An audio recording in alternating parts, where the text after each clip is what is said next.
चुनाव लड़ने का दावा करती हूँ और ये दावा भी मेरा वाजिब है। सबसे पहली बात तो मैं महिला हूँ, महिला आरक्षण की वजह से, महिला की वजह से मुझे तो टिकट मिलनी ही चाहिए।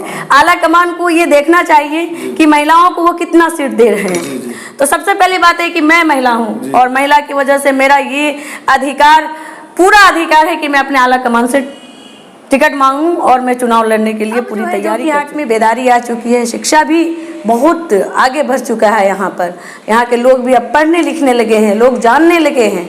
इसलिए इस बार जो कि हाट में तो और किसी पार्टी का हमको नहीं लगता है कि यहाँ पर कोई असदुद्दीन ओवैसी साहब, हमारे अकबरुद्दीन ओवैसी साहब, हमारे सदर अख्तरुल ईमान साहब और हमारे MIM के पूरी टीम भारत की, उन लोगों का उन्होंने इस तरीके से मदद किया, उनको घर पहुँच। अस्सलाम वालेकुम नाज़रीन, मशारिक़ इरफ़ानी आप तमाम लोग का इस्तक़बाल है खबर MIM में। आज हम लोग पहुँच चुके हैं जो कि विधानसभा है, जहाँ हमारे साथ तशरीफ़ फरमा जो मोहतरमा है ये है गुलशन आरा जी, जो पिछले दिनों मजलिस इत्तेहादुल मुस्लिमीन की रुकनीत हासिल की और मजलिस ने इनको जिला के सदर से सम्मानित किया, महिला प्रकोष्ठ के, और ये आज के डेट में जिला पार्षद के मेंबर भी हैं और पिछले दिनों समिति भी रहे और इनका शुरू अव्वल से सियासत में रुचि रहा है और सियासत को बारीकी से समझती है, दीगर पार्टियों में रहना हुआ है। अब ये मजलिस के साथ है और इस बार चुनाव लड़ने का भी इच्छुक जाहिर कर चुके इच्छा। क्या इनका गेम प्लान, सीधा इनसे सवाल और जानते हैं। मैडम, सबसे पहले आपका इस्तकबाल है। बहुत बहुत शुक्रिया MIM के सभी टीम का। अब से ज़रूरी सवाल ये है कि आप चुनाव लड़ना चाहते हैं। जी, चुनाव तो लड़ना चाहती हूँ। क्या तैयारी है आपको? मेरी तैयारी तो मैं बहुत पहले से तैयारी कर रही हूँ। कोई आज मैं नई नवेली तो राजनीति में आई नहीं हूँ जो मेरी आज की तैयारी होगी। मैं तो बहुत पूर्व से तैयारी कर रही हूँ, 4 साल से मैं तैयारी ही कर रही हूँ विधानसभा लड़ने की। और कितना मुश्किल होगा, यहाँ शुरू अव्वल से ये बात मानी जाती है कि स्वर्गीय तस्लीमुद्दीन साहब का गढ़ रहा है जी। उनके साहबजादे यहाँ के विधायक है और महागठबंधन से है, बीच में आप लोग MIM को लेके आए हैं जी। किस तरह का माहौल बन रहा है? देखिए, जो मामला पहले था ऐसा कुछ है नहीं कि तस्लीमुद्दीन साहब थे और है में फ़र्क होता है जी। बिल्कुल थे और अभी वर्तमान में जो है, अब उनकी बात कीजिए, मौजूदा हालात की। मौजूदा हालात ये है कि जो कि हाट में मजलिस इत्तेहादुल मुस्लिमीन की लहर दौड़ चुकी है, यानी सुनामी लहर, आंधी जिसको कहा जाता है, वो आंधी आ चुकी है और उस आंधी को कोई रोक नहीं सकता। यहाँ की जनता ने ठाना है कि इस बार हम लोगों को MIM को के जो भी प्रत्याशी आएंगे, कैंडिडेट आएंगे, उनको जिता करके विधानसभा भेजना है। वो क्यों? क्योंकि लोग यहाँ के ठगे से महसूस कर रहे हैं। एक ज़माने से लोगों का जो हक और हुकूक है वो सही ढंग से लोगों के पास जा नहीं पाया। लोगों को हमेशा लोगों ने सोचा कि जो भी यहाँ पर जीत करके गए, मैं किन्हीं का नाम लेना नहीं चाहती, जो भी लोग यहाँ से जीत करके गए MLA MP बन करके, उन लोगों ने यहाँ की जनता को एक भोला भाला सीधा साधा आदमी समझ करके ठगने का काम किया। लेकिन अब जो है, जो कि हाट में बेदारी आ चुकी है, शिक्षा भी बहुत आगे बढ़ चुका है। यहाँ पर यहाँ के लोग भी अब पढ़ने लिखने लगे हैं, लोग जानने लगे हैं। इसलिए इस बार जो कि हाट में तो और किसी पार्टी का हमको नहीं लगता है कि यहाँ पर कोई भी चारा चलेगा। किस मुद्दे को लेकर के आप लोग पार्टी को लेकर आगे बढ़ रहे हैं? देखिए, मुद्दा बहुत बड़ा मुद्दा है। आज आप देख लीजिए,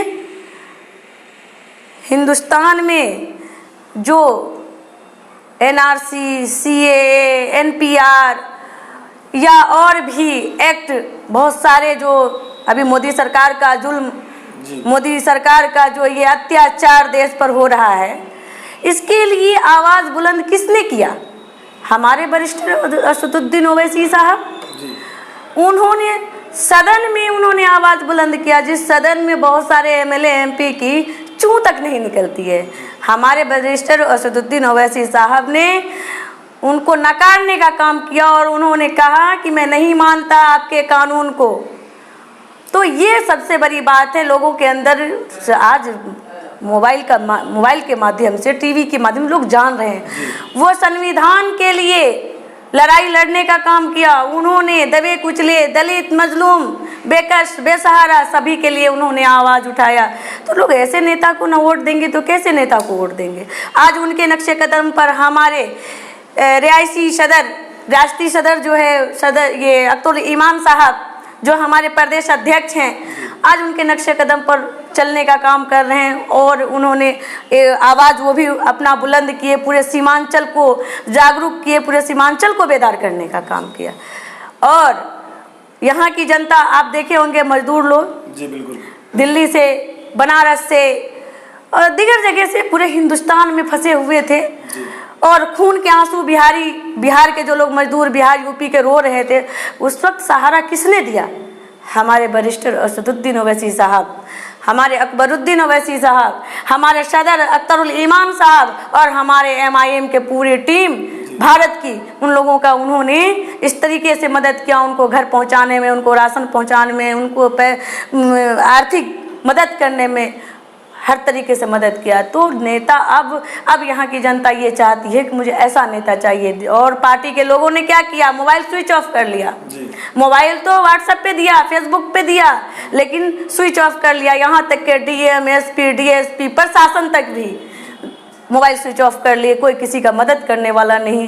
कितने जो है कंट्रोल रूम जिला में बने हुए थे, लेकिन कोई कंट्रोल रूम में किसी भी व्यक्ति का एक भी बात नहीं सुना जा रहा था। उस दिन में जब लोग खून के आंसू रो रहे थे, उस दिन में जो हमारे MIM की टीम तत्पर थी। मैडम, उस बात को लेकर के आप लोग काफी तूल पकड़े हुए, लेकिन असल मूलिक मुद्दा क्या है चुनाव का, जो आप लोग सीमांचल में खड़े हो रहे हैं? क्योंकि जो सीमांचल जिस बदहाली के दौर से गुजर रहा है, तो मैं आज जा रही हूँ ना, वहीं पे जा रही हूँ जी, वहीं पे जा रही हूँ। बोलिए।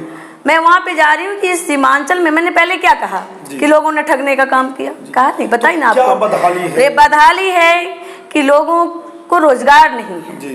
रोजगार मुहैया कराना सीमांचल के लोगों को बहुत जरूरी है। आपकी पार्टी करा पाएगी? बिल्कुल करा पाएगी। मेरी पार्टी की सरकार यहाँ पर बनी बिहार में, तो हमारे सीमांचल के लोग दिल्ली, पंजाब, दीगर जगह खटने के लिए नहीं जाएंगे, काम करने नहीं जाएंगे।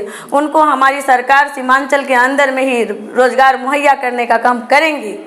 ये हमारे बैरिस्टर असदुद्दीन ओवैसी साहब देख लीजिए, हैदराबाद में, तेलंगाना में किस तरीके का वो काम कर रहे हैं। तो क्या बिहार में मेरी सरकार बनेगी, हमारा हाथ मजबूत होगा, हमारे सदर का हाथ मजबूत होगा, तो हम लोग क्यों नहीं, हमारी सरकार क्यों नहीं करा पाएगी? हमारे जो लोग हैं, हमारे पार्टी के जो भी लोग हैं, वो झूठे नहीं हैं। झूठी सियासत वो नहीं करते हैं। वो सियासत जो भी करते हैं बेबाकी से करते हैं, जो बोलते हैं सच बोलते हैं, जो करते हैं सच करते हैं, अच्छा करते हैं।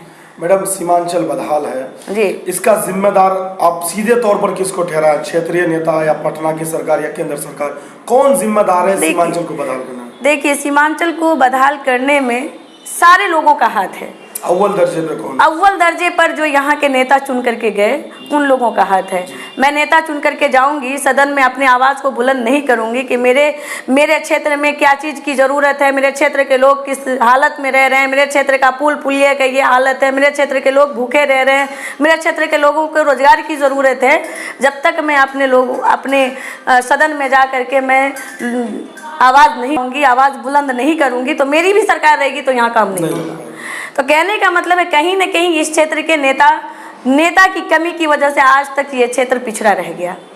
और रही बात कि केंद्र वाले और स्टेट वाले ने तो सौतेलापन का व्यवहार सीमांचल के साथ किया ही, क्योंकि सीमांचल को इन लोगों ने बिल्कुल नज़रअंदाज करने का काम किया कि सीमांचल एक पिछड़ा इलाका है और इनका ध्यान पूरा जो है दूसरी तरफ रहा, सीमांचल की तरफ बिल्कुल ही सौतेला व्यवहार हुआ। अगर आप लोग चुनाव जीत जाते हैं तो सबसे पहला काम आप लोग क्या करना चाहेंगे इस बदहाल इलाके में? मैं सबसे पहला काम यही करूंगी कि मेरे जितने भी बेरोजगार युवा हैं, मेरे जितने भी बेरोजगार लोग हैं, सबको रोज़गार मुहैया करवाने की कोशिश करूंगी। अपने सरकार से मांग करूंगी, अपने आला कमान से मांग करूंगी कि हमारे बेरोजगार लोगों को सबसे पहले रोज़गार मिले।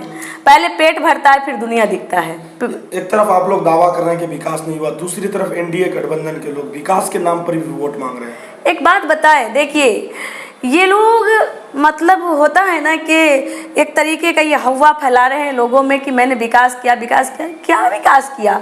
ये पुल पुलियाँ, ये सड़कें, ये नाली, ये गलियाँ, ये तो जनता का अधिकार है। आप सरकार रहो चाहे कोई भी सरकार बने, वो तो बनना ही बनना है। अब डिजिटल इंडिया हो गया, डिजिटल इंडिया के माध्यम से एक भी सड़क, पुल पुलियाँ कुछ भी बाकी नहीं रहेगा। ये कोई बड़ा मुद्दा नहीं हुआ। और ये भी उन्होंने पूरी तरीके से काम नहीं किया। आप देखिए, एक पुल यहाँ पर हादसा हो गया उदा में, 7 साल से वो पुल बन रहा है। अगर इन लोगों ने विकास किया होता तो वो पुल 7 साल बनने का लायक है। 5 साल में वो पुल तैयार होगा, साल भर से 1.5 साल 2 साल में पुल तैयार हो जाता। लेकिन इन लोग का विकास देखिए, वहाँ पर घटना हुआ। आप भी एक नुमाइंदे हैं और नुमाइंदगी कर रही हैं जी बिल्कुल पार्षद से, तो अब तक आपने क्या किया? अब तक सरकार ने हम लोगों के साथ में बहुत बड़ा सौतेला व्यवहार किया। जिला परिषद लोगों के साथ में, पंचायत समिति सदस्यों के साथ में ये सौतेला व्यवहार इसलिए किया कि उन्होंने पद तो दिया लेकिन योजनाएं बिल्कुल ही उनसे छीन लिया गया। जिला परिषद सदस्य को सिर्फ एक योजना पंचम दिया गया, जिस योजना के माध्यम से हम लोग हक्कन इम्कान कोशिश किए कि मेरे जो 7 पंचायतें में, 7 पंचायत में 7 बेटा मानती हूँ मैं 7 पंचायत को, और 7 पंचायत में मैं काम करूँ। जो भी सरकार के माध्यम से मिला मैं उनको धरती पर उतारने का काम की, और उस काम को मैं क्यों, मेरे पास प्रूफ है। मेरे से जनता अगर हिसाब मांगेंगी, जब वो हिसाब मांगेंगी, क्योंकि जनता जनार्दन वो जज हैं और वो हमारे हिसाब और किताब ले सकती हैं। मैं उनको जब मर्जी तब हिसाब दे सकती हूँ। जनता ही मेरी सब कुछ है। आखिरी सवाल, आप चुनाव का दावा कर रही हैं जी, पार्टी अगर आपको टिकट नहीं देती है ऐसी सूरत में, तो आप का स्टैंड क्या रहेगा? देखिए मैं आपसे इस बात कह रही हूँ, मैं चुनाव लड़ने का दावा करती हूँ और ये दावा भी मेरा वाजिब है। सबसे पहली बात तो मैं महिला हूँ जी, महिला आरक्षण की वजह से जी, महिला की वजह से मुझे तो टिकट मिलनी ही चाहिए। आला कमान को ये देखना चाहिए कि महिलाओं को वो कितना सीट दे रहे हैं। तो सबसे पहली बात है कि मैं महिला हूँ और महिला की वजह से मेरा ये अधिकार, पूरा अधिकार है कि मैं अपने आला कमान से टिकट मांगूं, और मैं चुनाव लड़ने के लिए पूरी तैयारी कर चुकी हूँ। दूसरी बात ये, अगर मेरे आला कमान को ऐसा लगेगा कि नहीं गुलशन जी को चुनाव नहीं लड़ना चाहिए, तो उनकी बातें सराखों पर, उनका फैसला सराखों पर, वो जो फैसला करेंगे उस फैसले में मैं भी शामिल रहूंगी। तो नाजरीन किस बेबाकी से अपनी बात को रख रही थे, जिला पार्षद सदस्य भी हैं, मजलिस-ए-इत्तेहादुल मुस्लिमीन के ज़िला अररिया के महिला सेल के अध्यक्ष भी हैं। एक ऐसी ये महिला हैं जो महिलाओं के लिए एक उम्मीद कहा जाए तो कम नहीं होगा, क्योंकि इस तरीके का महिला सीमांचल में पाना बहुत ही मुश्किल है, जो महिलाओं के हित में बात करे और महिलाओं के साथ खड़ी हो। ये वाक़ईतन इनमें एक अद्भुत है। दीजिए इजाज़त, नए अपडेट और नए खबर के साथ, कमाल खान के साथ मैं मशारी इरफानी नए अपडेट के साथ मिलता हूँ।